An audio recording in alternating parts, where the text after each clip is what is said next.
movie talk for movie fans. I'm your host, Ashley Mova, and this is The Daily Show, where we give you all of the latest news from the world of movies, plus some insight into what it all means. Leading off the show today, Mark Ellis. Welcome one and all to the best damn movie news show in the entire galaxy, the only movie news show certified to give you your daily amount of electrolytes. My name is Mark, and Ashley, who is joining us on this pickly-tastic day of movie knock? Is Dennis Zen.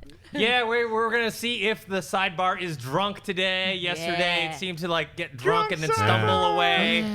Hopefully today it's fine. Too many pickleback shots. Yeah. Also here, John Schnepp. Yeah, Butthole Surfers opening for pickle juice. That's all I got to say. Picklebacks. What's up, man? He had a whole rhyme he was going to try. Peter Piper picked picked pickled peppers and popcorn, passed out. Can't do it. Maybe it was the right decision to bail on that after all. Well, look, we're going to give the sidebar a test early on to see just how hammered it is, because we're kicking off with a breaking news story that is a new trailer. That would be the new trailer for Teenage Mutant Ninja Turtles Out of the Shadows. Just dropped. Dennis, Schnepp, and I all watched it. Ashley listened to it, and now we're going to talk about it. Dennis, you saw this trailer. Where does this rank in the pantheon of Out of the Shadows trailers we've already seen? I enjoyed it. I think it was a lot of the older scenes that we had seen before, but kind of extended out, and it kind of did a little character profile of each one, kind of showing the different personalities. I enjoyed it. It's only a minute and a half, so it's not a full-on trailer. I think this is a movie I'm not dying to see, but I'm still okay, when it comes out, I won't be upset if going to see it opening night. I'm still a little giddy like a schoolboy, because I was a schoolboy when I loved the Ninja Turtles cartoons when they were coming out, so that's what this feels like to me. And you're right, Dennis, it showed us a lot of footage we've already seen, but it also cleaned it up and it organized it, where it's oh, hey, this is Leonardo, this is what he does. This is Donatello, Raphael is a certifiable nutcase, and Michelangelo is a party dude. And then we got to see a little more Bebop and Rocksteady, which is one of the highlights, I hope, of this movie. Seeing Rocksteady with that tank looks like a pretty great shot. Sure, you're going to know it's CGI. Not all the CGI in this movie is going to be fantastic. I like seeing the thing of Casey Jones as well, so it's got a lot of stuff I want to see in this. How about you, Schnepp? Michelangelo? He's a party dude. Yeah, he's a party. Yeah, he reminds me of Ray Ora, our very own Ray Ora. Every time he, even as all of his phrases or some stuff that Ray Ora says. But you know what? I've seen the first Teenage Mutant Ninja Turtles, this newer version, and I didn't hate it. I actually liked it, so I'm looking forward to seeing this. All the trailers that I've seen, especially the second trailer, I thought was the best one. This is just like you said, it's a few more additions to stuff that we've already seen in the other trailers, and it breaks it down into the characters. So I liked it. Do y'all think that they heard the complaint that a lot of people had about the first movie, where we love the turtles, we want to see more turtles? Because noticeably not absent, but you see one shot of Megan Fox and Will Arnett. It's all the turtles land, they high-five Will Arnett, Megan Fox smiles, and then we get back into seeing the Turtles, Bebop, Rocksteady, and Casey Jones. Do you think that's the way this movie's going to go, Dennis? Yeah, maybe they got the budget, because the first one did pretty well. Yeah, good point. And so they're all right, now we can actually put money into it. That's the thing with studios, is they're always afraid to do stuff without stars, or do this without things that aren't proven. So this time around, now that they see that everyone wants to see more turtles, they'll probably put more turtles in. Ashley, I have a question and a comment. Are you ready? So ready. The question is, who's your favorite Ninja Turtle? The comment is, and then tell us what our first news story is. That's a tough question for me, and I'm really bummed that I didn't get to see the trailer with you guys, because I am curious and I am excited to see this new Ninja Turtles movie. Then the answer is going to be Leonardo. I just did it for you. I was going to go for that, but I wasn't sure. All right. First story. When the first look at Oscar Isaac's Apocalypse hit the internet, a lot of fans were less than pleased, with many people comparing the look to one of the villains from the original Power Rangers series. And Bryan Singer heard you. During an interview with IGN, Singer explained his choices regarding Oscar Isaac's Apocalypse, saying, "There was an image release on Entertainment Weekly where the effect hadn't been put in yet. So the effect has a pink light on it, and everyone got lit up pink. So people thought Apocalypse was going to be pink. I was like, no. They're all pink. Take a look. I'm going to take some blame for that. My fault, not Entertainment Weekly's. That's the picture I gave them." Later in the interview, Singer addressed the fans' criticism regarding Isaac's height, saying, So then people were like, he's small. I'm like, okay. I got the same S when I cast a 6'3" actor to play 5'4" Wolverine. I got the same S when Quicksilver's very sweet 1970s costume was released on an Empire magazine cover. You know, every time. I could have made him a giant through the whole movie or some muscle-bound guy who can't act. I could always do that. But the reality is, among his many powers, and you will see him change size, but among his many powers is his power of persuasion, and it was very important important that he'd be able to connect with his horsemen at their level, and that he'd be played by a guy who can actually act like Oscar, who's a fantastic actor. Mark, thoughts on Bryan Singer's comments about Apocalypse? Well, if this was the buy or sell segment, I would definitely sell the first half and totally buy the second half because, yes, I don't care how tall an actor is, okay? We've made Tom Cruise look like a normal human being for the last 30 years, so I'm pretty sure Oscar Isaac playing Apocalypse is not going to be a problem. And we've seen in multiple trailers the guy grow, and he's intimidating. Right. He's like, is it Professor X or somebody? And he picks him up like he's a little hobbit. Like, the guy's going to grow, okay? We have effects that can do that in big-time movies. Now, as far as the overall look of Apocalypse, I think they heard the criticism. I mean, I think they heard it right from Comic-Con, which is probably one of the reasons why 20th Century Fox does not want to show any footage at Comic-Con this year, because of what happened with the backlash the last time, and that bled over into the Entertainment Weekly picture, where people, again, were like, this is not that good looking. It looks too much like a Power Ranger. So they addressed it. They did the best job they could, and all results from the trailers I've seen make it feel like Apocalypse is really this intimidating mutant that they make him out to be. How do you feel about these comments, Schnepp? Yeah, I agree exactly with 2/3 of them. I mean, his casting has always been impeccable, and a lot of fans hold their characters, especially comic book characters, way too close to the chest. Like, don't change him, don't do this. Especially with Wolverine, everyone was like, he's too tall, and now everybody loves Hugh Jackman. So, I mean, he's completely right, especially with Quicksilver and those comments. With the lighting and everybody's pink, that's a little harder to believe because I saw so many different photos. He was purple, no one else was pink. So, yeah, I mean, I'm sure, they always had the idea to maybe tone it down to like not a super purple. But, I think they heard what, a lot of the fans were saying, and they just, did a color shift with the color wheel, in post, and were able to fix it. So I don't think there's any problems with the way any of it looks, so. Dennis, we love Oscar Isaac as an actor. Is he too short to play Apocalypse? Well, I was very critical of Apocalypse look from the beginning. So, I mean, him saying it's just the EW photo, it was not just the EW photo. You and me were in Hall H at Comic-Con. We saw the trailer. It looked like Oscar Isaac in a costume walking down the hallway. That's just the way it looks. And I keep arguing with people like, they haven't really changed anything but the color. They've changed some stuff. You see color correction on there. They've enhanced stuff. They changed his eyes. They made certain details more pronounced. He looks different. He looks a lot better. They did listen to that criticism. But he is right, though. The acting is the most important thing. And they've also even changed his voice. I mean, you've heard in the more recent trailers, they kind of warbled his voice and made it less sound like Oscar Isaac and more like a mutant. Is this stink going to go away once you're a huge fan of these movies, right? So when you're sitting in the theater on opening night and you see Apocalypse for the first time, in the back of your head, are you going to be still thinking, kind of Mighty Morphin Power Ranger, or is it totally going to go away? I think it's gone away. Okay. I think through the trailers, you can see the evolution that they've done on the look of him, that they've got it to the point where, no, it's not exactly like the comic book, but it's gotten a lot closer. Schnepp, you happy with the look? I think it looks great. In fact, to be honest with you, the purple look never bothered me. Everyone was calling him Ivan Ooze and stuff. I was like, look, it's just a different interpretation of Apocalypse. It didn't bother me that much, but that they've changed him a little bit more color-wise and a few alterations to make him look more like the comic, I think is totally cool. And that Dennis brought up the voice modulation. Singer was just talking about how this is the first chance that he's had a chance to add and mess around with the voice modulation after production. A lot of times they do ADR, they re-record the voices.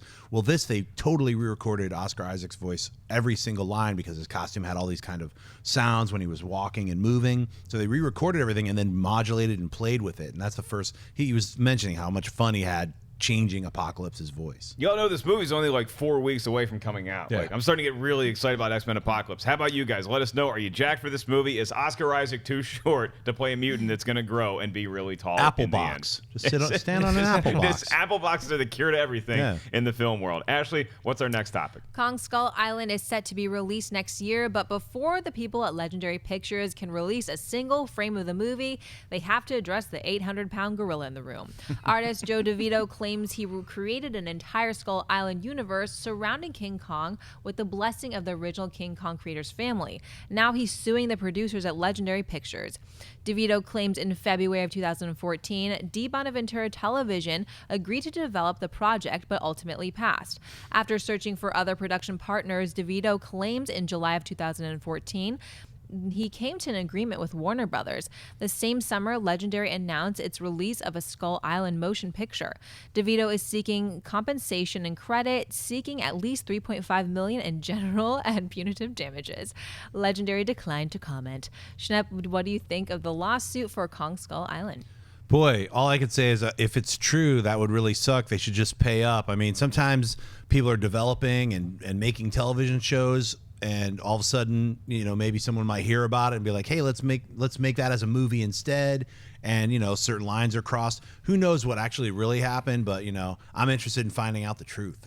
It sucks when this stuff happens, man. It really does. Because if there's any shred of truth to this, it's going to taint my experience of this a little bit because it was ripped off. I can't stand when people steal art. It's a really crappy thing to do. If that is the case and DeVito is suing and he wants $3.5 million in punitive damages, then maybe out of this, $150 million budget, whatever you're making this movie for, Right. you can just toss another $3.5 million on there and just make this go away. Because at some point, if you did this, you should probably cop to it and get it out of the way, because you do not want this thing to continue on as the movie furthers down the road of production. Dennis, how do you feel about this story? Yeah, I mean, we don't know the facts of the matter. Right. We just read this article so we can judge only on that. It sounds like he has a legitimate case because he has been working on this so long. It isn't one of those things where it's like, what was that one guy who made a comic book with blue people in the forest, and then he sued James Cameron Right. for Avatar? That's just kind of maybe more of a coincidence thing, where this seems like he was actively involved in this project for Right. many, many years and did pitch meetings. But at the same time, with Legendary, I'm not going to be like, oh man, you stole it. I don't know what are the similarities between what he pitched and what's actually in the movie. Maybe there were certain things that maybe, I don't know, got caught into the heads of people, and they kind of Right. permeated through the years and kind of got stuck there, forgetting oh, by the way, we got that from the idea from someone else a long time ago. You know what's interesting about all this kind of stuff is with the rights of certain things, when someone gives you the rights, there's an estate and they're like, hey, we give the rights to develop this as a TV show. They could also in the same breath give those very same rights to some other company to develop as a movie, and things could be happening in conjunction with each other without either party knowing that they're developing them. So the television series could have been moving along. They could have even had writers, and they're writing this crazy Skull Island series at the very same time as they're developing a Skull Island movie. And then for some reason, whatever reason, they decided to not go forward with the television show and go forward with the movie. And it could have even been separate companies. I mean, I guess we'll find out all of this when it all, washes out. But, he's an artist who's working on it, developing it. Maybe some of his art got passed over to the other company. That's wherein there's a lawsuit. Yeah, I mean, it really would boil down to the art, and how many similarities are in this. Because look, it's not unknown that people have been wanting to make a Skull Island movie. That King Kong is such a ripe property that we want to do something with it. And to be honest, you could give him a pen, me a pen, and Dennis a pen, and we'll give Ashley one too, and we all write our Skull Island treatment. And there's gonna be similarities to it, Maybe they don't all take place at the same time, but it's gonna have some of the same beats because it's storytelling, and it's also these same characters that we know already. Now, if it gets more specific than that, it becomes this thing where, look, in my world, in stand-up comedy, there's world famous comics that have been accused of stealing jokes. And when you break it down, sometimes they really have a case, and other times it's well, look, a lot of people talk about the differences. People joke about sex. Yes. It's crazy. Yeah, hey, you can't do that dick joke. It's what? You're the only one that can do that? It's so. My Skull Island has a giant spider in it, and I don't want yours to have a giant spider in it. I'm Actually, calling it giant I want us spider. to write Skull Island scripts. Well, something now. tells me my Skull Island script will be different than your guys' Yeah, Skull yours Island would be script. probably a lot dirty and raunchy. My title might comedy. be slightly different than Yeah, yours. hers would be Skull Island full frontal. The biggest shocker of this story is that Ashley had 3 opportunities to drop an S-bomb in I that know, thing, I and you know. hell back from all of them. I did. Thank you so much. welcome. For behaving on Taco You've grown up Tuesday. so much G-rated. since yesterday, actually. So A much. full 24 hours. Incredible growth spurt. Oh my goodness. Make sure you guys comment on this story, whether you are in the live chat room right now or you watch this on YouTube afterwards. We always love hearing your thoughts. And now we move on to buy or sell. This is the part of the show where Ashley, very daintily so, will present us with a topic, and then we will simply say whether we buy it or sell it, then defend our choice to the death. According to The Hollywood Reporter, comedians Kate McKinnon, Jillian Bell, and Ilana Glazer are joining Scarlett Johansson in the Sony comedy Rock That Body. The script tells of 5 friends who get a beach house in Miami for a wild bachelorette weekend that goes completely off the rails. The all-female comedy is intended to be R-rated and a complement to the studio's all-female reboot of Ghostbusters. Matt Tolmack and Dave Becky are producing, with principal photography set to begin in late August. Dennis Barsell, the new R-rated comedy Rock That Body. I'm buying this. I think all three of these ladies are funny. Kate McKinnon, who is the standout star right now, the SNL crew, that the cast. Just like how Kristen Wiig and, to me, Bill Hader were the standouts of the previous cast. I think she is. Jillian Bell, who's from Workaholics, and then she kind of broke on through with 22 Jump Street. I mean, a movie that's already hilarious. She kind of like, she didn't steal the show, but she was definitely a surprise out of nowhere. And then what's her name? Ilana Glazer from Broad City. I haven't seen that many episodes, but from what I've seen of her, I like her. And she made that cameo in The Night Before with Anthony Mackie. And, right. You don't remember? Right, yeah. She was good in that, so I buy this idea. I like this idea. It sounds like a female version of The Hangover, and the fact that it's R-rated, I think, is going to lend itself to it. Yeah, particularly, you're right. I haven't seen Broad City, but Kate and Jillian are tremendous additions to whatever cast they're in, and Scarlett Johansson headlining it. I think Rock That Body sounds like something that, you're right, Dennis, it could be that comedy that we've been looking for that maybe they want Ghostbusters to be, and whether Ghostbusters ends up being that hilarious or not, I think this cast sounds amazing. So, yeah, this is a big buy for me. 100% buy for me as well. Did you steal my computer? I did. What are you looking at here? Oh, that's gross. I'm kidding. It's nothing bad. He's just doing his research live on the show. Yes. What's our next topic? Though critics and most movie-going audiences didn't think Batman vs. Superman: Dawn of Justice lived up to the hype, the Zack Snyder film that launched the DC Cinematic Universe has nonetheless become the 7th highest-grossing comic book movie worldwide. According to The Hollywood Reporter, box office numbers following Sunday's earnings state that the film has grossed a global cumulative total of $862.9 million, with THR noting the film could finish its theatrical run in the $875 million sector, with $325.1 million of that number coming from North American ticket sales. Batman vs. Superman lands just behind Sam Raimi's Spider-Man 3 and a few million away from his first Spider-Man movie. Warner Brothers should be optimistic about the film's performance, with box office analyst Jeff Bach telling THR that when you adjust for inflation, this is the highest-grossing DC superhero property ever. Mark Barsell, Batman vs. Superman, as one of the highest-grossing superhero movies of all time. I mean, just breaking out the numbers, yeah, I buy it. It's in the top 10. Congratulations. But I'm sorry, I have to go back to my stance where if this is Superman and Batman and they're fighting each other in a movie together where you also have Wonder Woman, it should have done better than this. It should have done better globally, particularly North America. I think that's where the biggest disappointment to me looking at these numbers are. When you do $325 million with a movie that has Batman and Superman in it, I think with either one of those, that'd be good numbers. But when they're both in the movie and you're launching the Justice League with this movie, I just think it's underwhelming. I mean, you're comparing it to Spider-Man 3, which is also not critically well received, and so people saw that. Then there was probably a huge drop-off. So adjusting for inflation, yeah, it's great that it is DC's highest-making property ever, but it still should have done better. It should have been in the top 5. Am I wrong here, Dennis? No, I totally agree with you. I mean, I buy it purely on the numbers. The numbers are the numbers. It did make money for them. It just was a disappointment. I mean, if you had told me before this movie came out that I would have said $1 billion without breaking a sweat, you know, worldwide. I was like, oh, no problem, easy. It's gonna maybe crack 900, so it's not like a box office disaster or failure or anything like that. It just didn't live up to what I'm sure WB was expecting. They were expecting it to make a ton of money, and so did I. Yeah, this is not a box office bomb. Okay, No. This is not Waterworld where we threw hundreds of millions of dollars in this and we just didn't get the return. And we were hoping to launch something. And now we can't launch that anymore. We're still launching Justice League. This thing definitely turned a profit, millions and millions of dollars of profit and extra income coming in. It just didn't do what it could have done. So when you're talking about whether it's a hit or not, okay, maybe, but its potential, it didn't live up to that, right, Schnepp?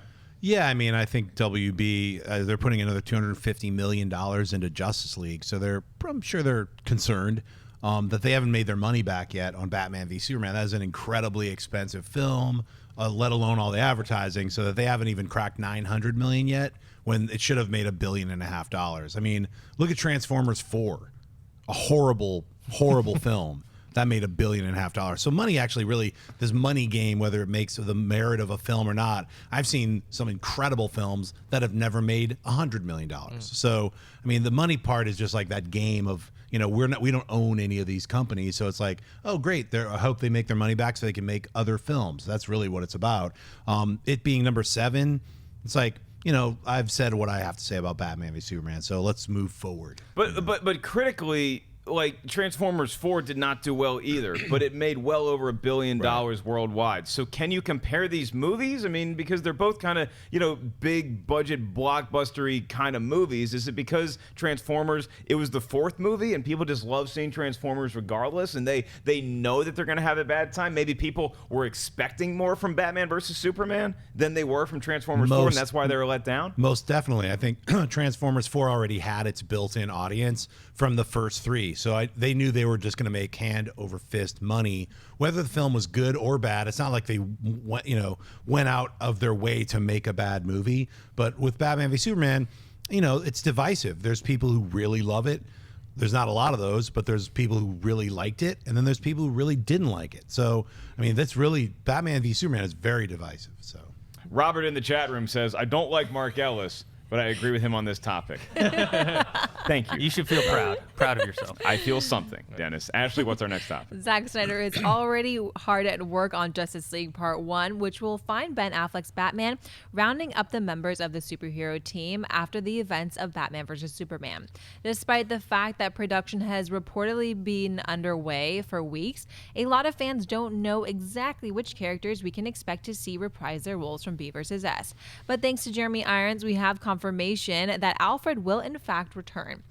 While speaking with Showbiz 411, Irons confirmed his loyal butler/father figure, who somewhat reluctantly helps Bruce, will be returning. However, the size of his role in Justice League is not yet known, and Irons wouldn't speak of it at this time. Schnepp buyers sell Jeremy Irons returning as Alfred in Justice League. yeah, I think he was one of the better parts of Batman v Superman was his interaction with Bruce Wayne, and just show. And Jeremy Irons and Ben Affleck are hopefully going to be in the Batman film that Ben Affleck is going to make. So this is just like Commissioner Gordon. You know, they're going to bring him in as far as like Bruce Wayne probably like searching, you know, because he has to assemble the Justice League, so he's going to probably start assembling it in the Batcave with the help of Alfred, would be my guess. So yeah, I'm glad to see that he's back. Yeah, Dennis, I think we assumed that Jeremy Irons was going to be in this. How much do you think he will be? Not that much, to be honest. I mean, I buy it. His interactions with Bruce Wayne and Ben Affleck as Bruce Wayne were some of the best parts of Batman v Superman. Sure. We wanted to see more. Now, that was something where you had Batman and Superman were the two main characters. Now, Justice League, you have multiple primary characters, so I feel like he's going to be in it even less. Maybe the same amount of Batman v Superman or even less. I think the Batman solo film, though, that's where he's really going to shine and be a major player. Yeah, it's a buy for me. I think it's going to be a great competition between Jeremy Irons and J.K. Simmons to see who gets more screen time in Justice League, Commissioner Gordon or Alfred. They're both instrumental in Batman's progress, but seeing the relationship that this Bruce Wayne / Batman had with Alfred, I cannot get enough of that. Yeah, we wanted more. I want so like because Michael Keaton's Batman relied on Michael Guff in some way, but he was mostly just, hey, can you go sweep the floor? Vicky's coming over. And then once we got Michael Caine and Christian Bale, we saw a deeper connection, and we learned that Alfred at one point in his life might have been Rambo. Okay, right, he was a badass in a past life. And then we get Jeremy Irons, and he's actually like helping Bruce on missions and stuff as Batman. It's just, he's too crucial to not have in Justice League, and I hope we get to see him a lot. I really do. He was one of my favorite parts of B vs. S. Okay, Ashley, what's our last buy or sell? Before writer-director Taika Waititi releases Thor Ragnarok from Marvel next year, his latest movie, Hunt for the Wilderpeople, will hit theaters, and now a new trailer has been released giving us a more in-depth look at the story months after it's made the rounds in the film festival circuit. The story follows Ricky, played by newcomer Julian Dennison, who's been making his own rounds in the foster care circuit. After landing in the home of Uncle Heck, played by Jurassic Park's Sam Neill, a tragedy strikes and the two go on the run or risk Ricky moving onto another family. Hunt for the Wilderpeople will be released in North American theaters on June 24th. Dennis, are you buying or selling this trailer? Well, this comes out on my birthday, but I don't think I'll be seeing this on my birthday. I'm gonna rent this.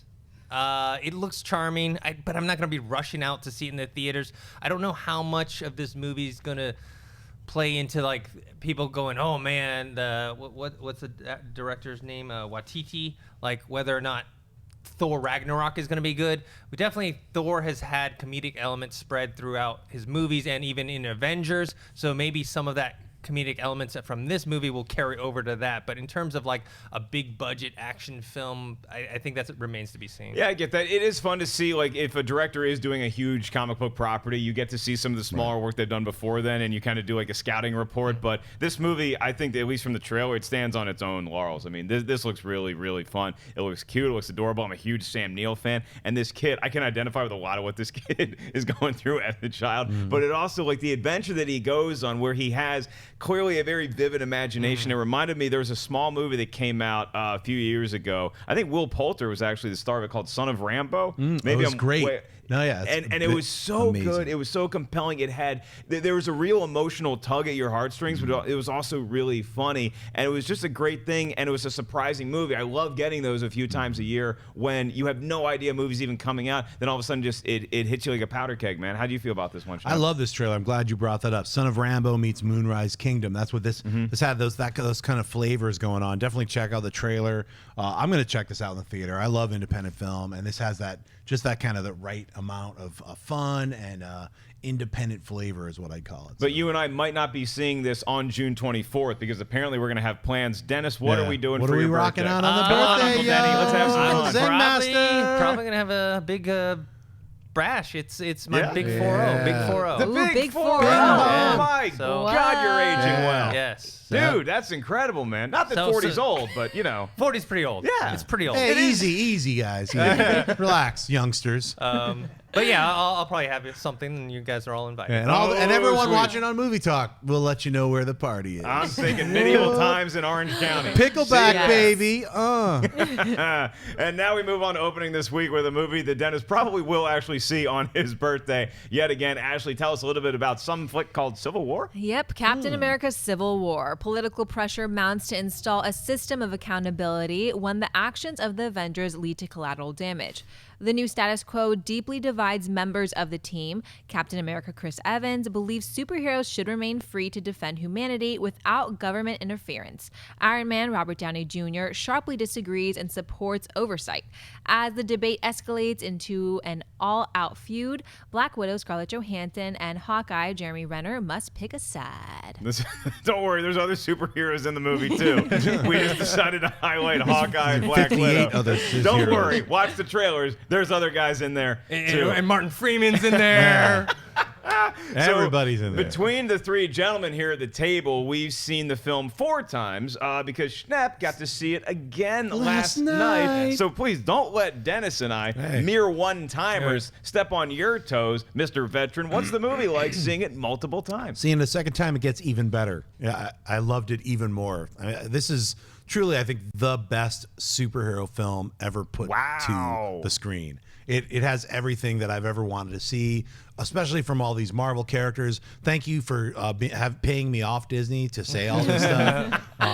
I received no money from Marvel or Disney. I wish they could send me some fat checks. Yeah, that'd be great, But man. hey, Really you know help what? me out. I receive are great films from them. That's what I look forward to. So seeing Civil War, it was a pleasure, and everyone who's going to see it this weekend, you are absolutely going to flip your lid over the Black Panther and Spider-Man. You're going to freak out. I like that. It's a great story. It's a really moving, emotional tale. Well, Dennis, it's not just Civil Week here in theaters. It also here in the Collider Studios. There's a lot of cool Civil War stuff we have for the kiddies out there. So I know you're looking forward to the movie. What else do we have coming up? I mean, we just dropped the Winter Soldier commentary. Us three right Yeah. here did it.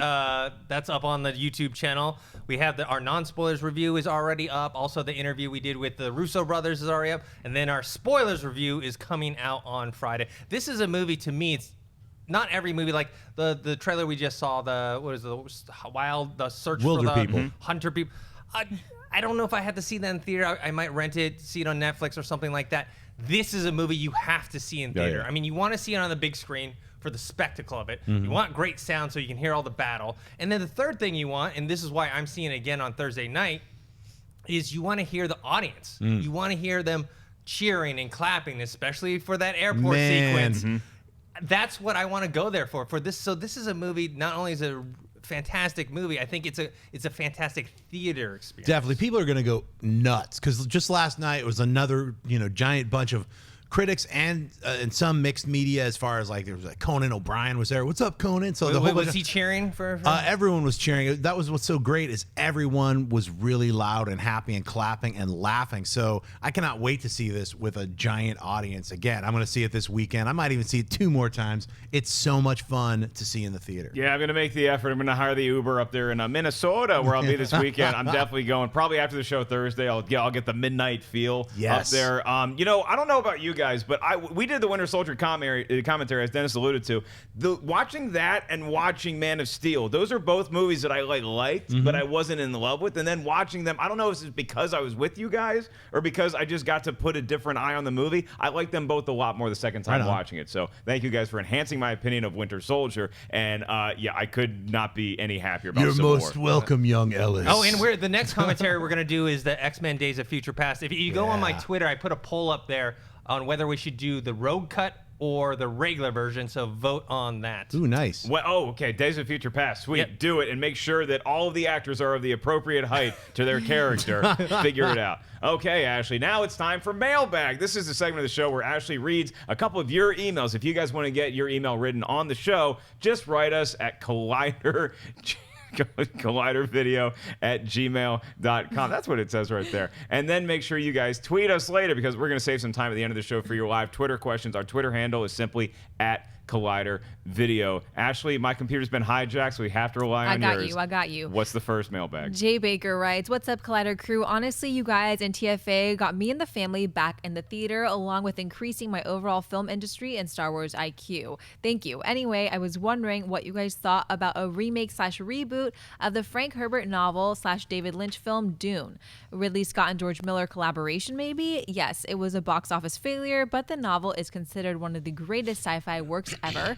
Nobody really ever talks about it, though. Is it too vast of a story for movie adaptations, too old of a property, or does Dune just not have a large enough following for anyone to care? Your thoughts?" My thoughts are Netflix. Let's Netflix the hell out of Dune. Let's get that thing a budget. Let's go out to Tunisia or wherever you can film that movie and make a Dune Netflix series. I've never seen the original movie, but it's just one of those things that people talk about sometimes. I don't think it's a totally unknown property. It's something where everybody's aware of Dune. You hear, first of all, the title Dune. It's like, okay, I can kind of paint a picture of what we're looking at here.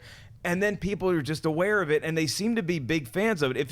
The more you investigate Dune, it seems like the bigger of a fan you are, whether it's the novel or the film that didn't do that well. Schnepp, are you familiar with Dune? Do you love Dune? Who's the Dune in your life? Ellis. Oh, I'm the Dune. Okay, good. Dune is one of my favorite films. Oh, okay. So it bums me out when I find films that Ellis hasn't seen, like Blade Runner or Dune. I'm like, I want to sit him down like he's a little kid and like take him to film school. Dune is one of the greatest films that didn't make any money. David Lynch's Dune is an incredible cinematic experience. It's a film that has like thoughts within thoughts. It's a weird, strange, surreal movie that you should do yourself the pleasure of seeing. It's weird. It's not a blockbuster action film. It's a very strange film, as is the book. It's a really weird, strange book all about religion and, the Messiah and all these different things transformed into science fiction. They did it again on the Sci-Fi Channel. They did a 2-parter called Dune, and then they did Children of Dune. Not as good to me as David Lynch Dune. They also have a Jodorowsky version that never got made. It's called Jodorowsky's Dune, which is a behind the scenes, like a making of a film that never got made, which is it's an amazing documentary. I highly recommend seeing Jodorowsky's Dune, where you basically get to see Jodorowsky just talk about what he was going to do to Frank Herbert's Dune. So amazing, so much fun. I could literally watch Jodorowsky for 72 days straight, and I would never get bored of the guy. He's a magician, and he's awesome. And if you've never seen the David Lynch Dune, you and Ellis are going to love it. I guarantee you will love it. I haven't seen Dune, haven't seen Blade Runner yet. I've seen every Pauly Shore movie. Dennis, Dune, have you seen it? Do you love it? I saw it, and I actually like it. It wasn't that well received, I think, critically when it came out, and a lot of people have mixed feelings about it because from what I heard, I haven't read the book, but it deviates from the book quite a bit. It's not that faithful, but I liked it. It's weird and campy in a strange way.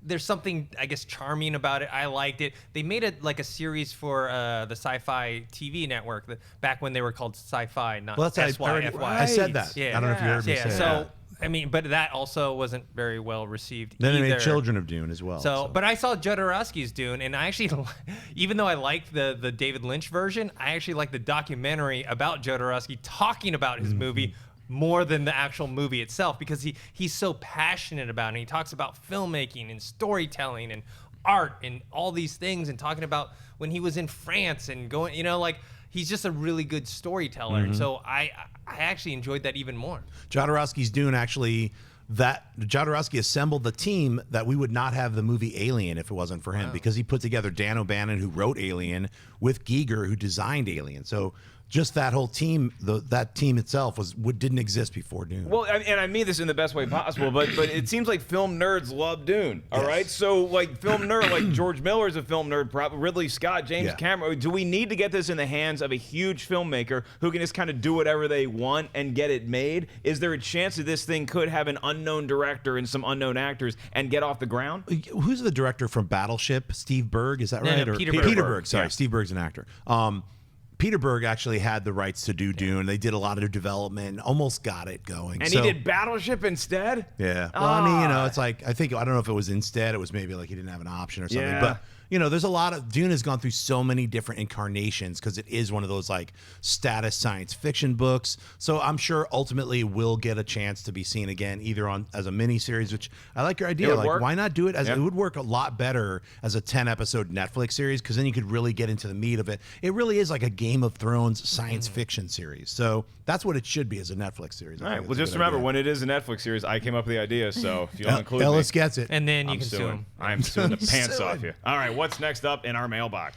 Anthony Perez writes, "Hey guys, love the show. My question is regarding one of my favorite movie series, The Godfather. I was wondering what you guys would think of a sequel to The Godfather Part 3 taking place in modern day, in which the grandson of Michael Corleone is forced into the family business, paralleling the arc of the first film in which Michael was forced into the mob. The beauty about doing another Godfather film today would be many of the principal cast are still alive, like Talia Shire, Diane Keaton, and Andy Garcia, so we already have an all-star supporting cast who have deep connections to the mythos. It would take place in modern day, which would be a new setting for these characters and this world. It would also bring back a proper mafia film. Also, I know Christian has been clamoring for Tom Hardy to be in a gangster film, and I think he would be a perfect choice to play a descendant of Michael Corleone. Thanks, guys, and keep on keeping on." First off, that was a lot of reading. The whole day, Ashley. Thank you, Really guys. did a good It's a job. lot of- You did No it big without deal. giggling. Thank It you. was perfect. I did a little bit of a giggle, but I brought it back. There was a little bit of giggle because sometimes she reads things that you can interpret dirty. And I if it can know. be interpreted dirty, we know Ashley Mova will Is- do right. just Has that. already interpreted dirty 40 times in her mind before she's ever said one word out loud. Let's get dirty about this then, because unlike Blade Runner, I actually have seen all three of the Godfather movies multiple times. Yes, I've seen Godfather 3 multiple times. I kind of like this idea. I kind of like this. Don't laugh at me yet, Schnepp, because I balked at it too when I read the first lines. And I'm like, Right. you put Tom Hardy in there. He's right. Andy Garcia, Diane Keaton, Talia Shire, they're all still around. We could still pull something like this off. And is it the name is just too hard to live up to? Or is it just that we just can't touch that material anymore? And if we're going to put Tom Hardy in a gangster movie, which he did a gangster movie last year, it just needs to be an independent property that nobody's heard of before. Dennis, what's your take? I'm actually also down for this, only if Francis Ford Coppola comes back and directs it, and because you do have that cast, and I'm down for Tom Hardy as well. On TV Talk yesterday, they talked about how they're doing. Sylvester Stallone is going to star in Mario Puzo's third book in that trilogy, Immorta, and that's going to be a limited series. So I don't know. They kind of have to do something different than that, then, I would say, just because that's already happening. You see that, Schnepp? They're still making content out of Mario Puzo stuff. So why can't we get The Godfather 4 starring Tom Hardy? Yeah, didn't Mario Puzo write like a 900-page script for Superman the movie? Anyway, Yeah, you know what?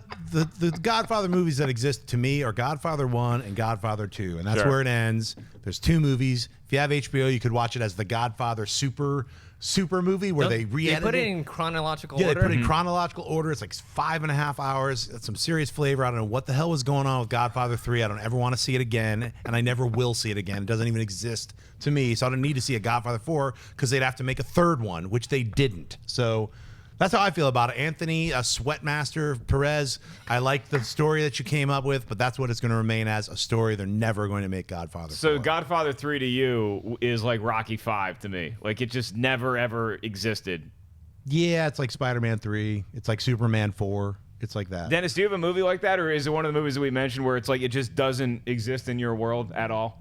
Oh, I do that more with television shows, like Lost. I love Lost, Yeah. but like there's certain episodes, especially in the last season, where that didn't happen. Dude. There's like this the Yeah. one where they try and explain like Jacob and the Man in Black. I'm like, didn't happen. Didn't happen. Guess what? Like in my mind, didn't Lost happen. Lost ends in season 5. There is no season 6. That's the way you should enjoy Lost, is season 1 through 5, and it just magically ends. Television shows have the right to die, and they have the right to not continue until they suck. I think when you have a 2-season awesomeness and it's it ended on a cliffhanger. Guess what? You die eventually. You end on a cliffhanger. So that's just like real life. That's Get dark. used to it. I know. That just Life got is a dark. cliffhanger. Get used to it, bitches. Man, it seems like Parker Lewis can lose after all. That's It's right. easier though for a TV series because you're talking about like 20, 30, 40 hours, plucking out Right, 1 sure. or 2 hours easy. Movies a little tougher. You got like, even with, let's say, the Rocky series, it's 2 hours per movie. You get 4 or 5 of them. That's not as many. Hey, No, get- he knocked out Drago. He ended the Cold War. Next thing you know, he's opening a restaurant. He's really old and he gets back in the ring. That's how Rocky works. I out. like that. Guess what? You know, the Matrix only has 1 movie, Yeah, and then there's the that's true. Animatrix. That's true. Because Matrix 2 and 3 don't exist to me, yo. They don't exist. They don't exist. You It's took just the the wrong first hill. What Matrix. about the prequels? The prequels, like, to me, they exist as a story that happened, but what Oh, I you mean- actually saw didn't Are you talking about happen. the Star Wars prequels? Yeah. No, they don't exist. Yeah, they do. No, they don't. Yeah, they. I don't care if they they're really canon do. to some people. No, but the story to me. Sure, of the them- story of yeah, Anakin, yeah, that existed. some story that will eventually be remade. Look, yeah. I'm trying to Nah, watch they Clone exist. Wars right Yeah. now, and I just got to an episode of with Jar Jar, and I'm just like, oh my god, like it was. it Misa's was so sorry for you, Dennis. So hard. He gets mistaken for a Jedi, and like they chase.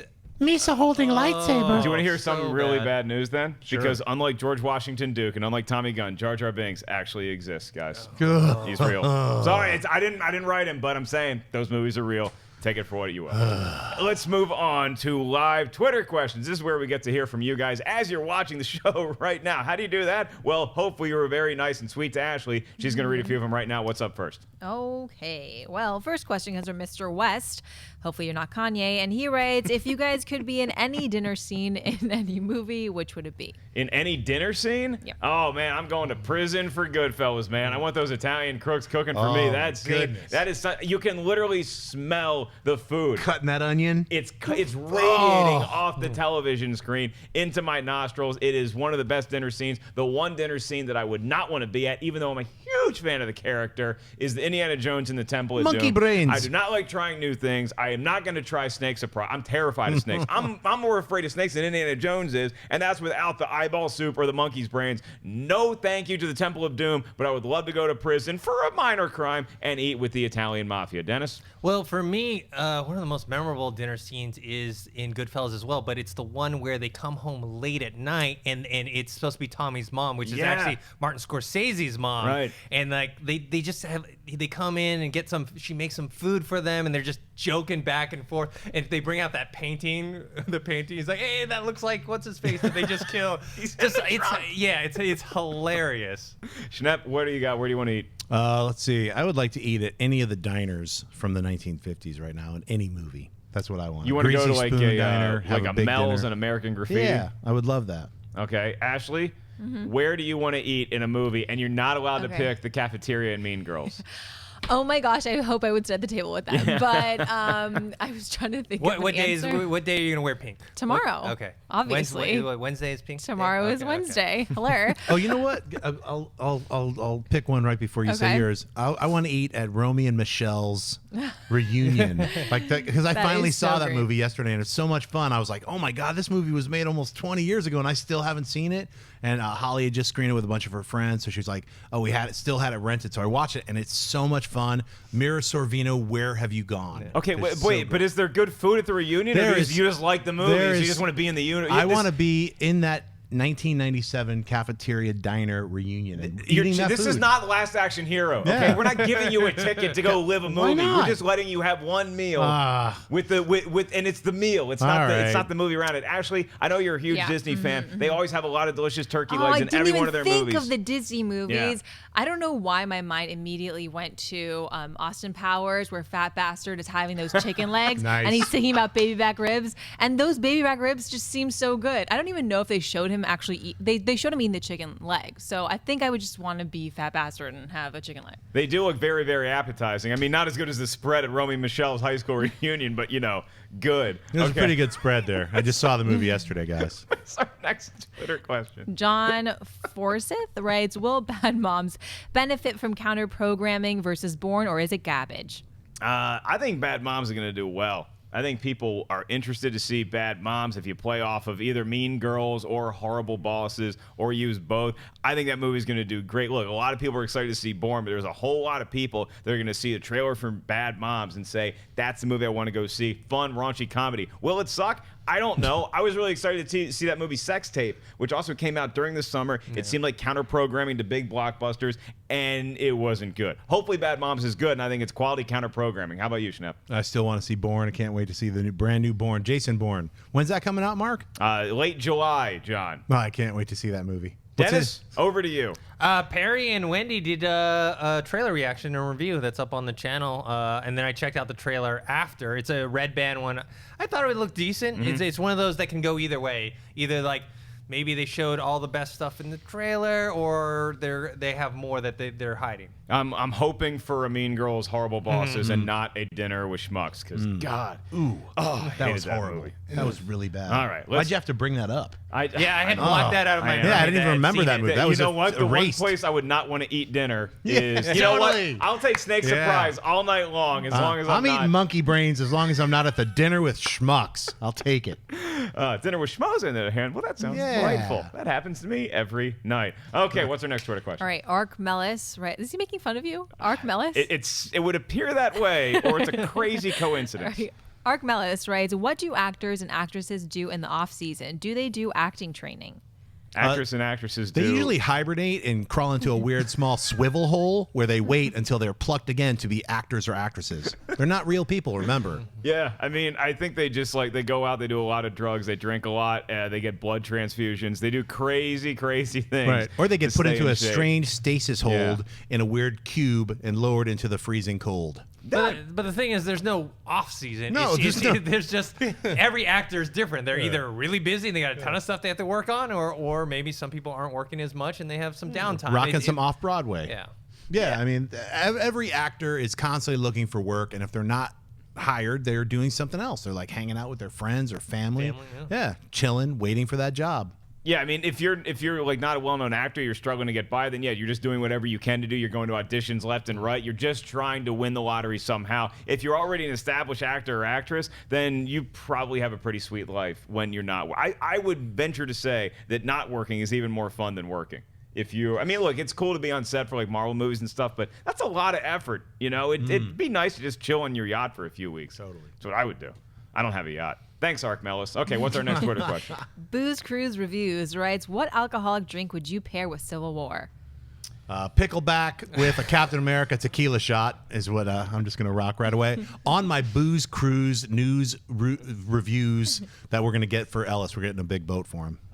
I'm looking at that. It looks so. The poster looks so Budweiser-y. It looks so like red, white, and blue. And you want to have the king of beers because who's going to be the king of superheroes? We're going to find out if Iron Man or Captain America or either one is Beechwood aged. Wait, didn't you see the ending where like Captain America and Iron Man they break out some Bud Light? And Right. We've made up, right? And they cheer Drinking. together, Clink, yeah. and they drink together. Super close-up product placement shot. They turn to It's and pretty like, amazing. yeah. Michael Bay the directs king that of beers. scene. Yeah, totally faced. Product faced.